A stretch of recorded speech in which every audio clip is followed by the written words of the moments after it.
முருக பக்தர்கள் அனைவருக்கும் வணக்கம்ங்க. வருகின்ற செவ்வாய்க்கிழமை தை கிருத்திகை வருது. செவ்வாய்க்கிழமை என்றாலே முருகன் கோயில்ல கூட்டம் அதிகமா இருக்கும். நம்மளால முருகர் தரிசனம் எளிமையா காண முடியாது. அதுவும் இந்த செவ்வாய்க்கிழமை தை கிருத்திகையும் சேர்ந்து வர்றதுனால நம்மளால முருகர் கோயிலுக்கு போகவே முடியாதுல்ல. அப்படி இருக்கிற முருக பக்தர்களுக்கு எளிமையா வீட்டிலேயே எப்படி வழிபாடு பண்ணலாம்னு தாங்க நம்ம இப்ப சொல்லப் போறேன்.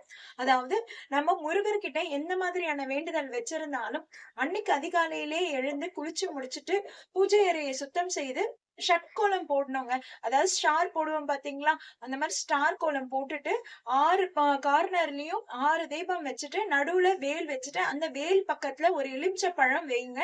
எலுமிச்சை பழம்ன்றது நம்மளுடைய அனைத்து எண்ணங்களையும் அதுக்குள்ள நீங்க சொல்லி நீங்க எடுத்து வைக்கும்போது அந்த எண்ணங்களை எடுத்துட்டு போய் முருகர்கிட்டயே குடுக்குங்க. அந்த எலுமிச்சை பழத்தை நீங்க அந்த 6 தீபத்துக்கு நடுவுல வச்சு விளக்கேத்தி வழிபாடு பண்ணுங்க.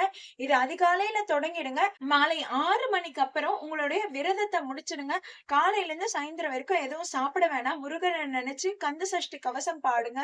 அதே மாதிரி திருப்புகழ் கேளுங்க, கந்த புராணம் கேளுங்க. இதெல்லாம் ரொம்பவே நல்ல பலன்களை கொடுக்கும். உங்களுடைய மனம் எப்பவுமே முருகரையே சிந்தித்துக் கொண்டே இருக்கும். அதனாலதான் திருப்புகழ் கேட்டுட்டு கந்த புராணம் பார்த்துட்டு நம்ம அப்படி பாடிட்டு வரும்போது அது நம்மளுடைய மனம் முருகரிடமே இருக்கும்.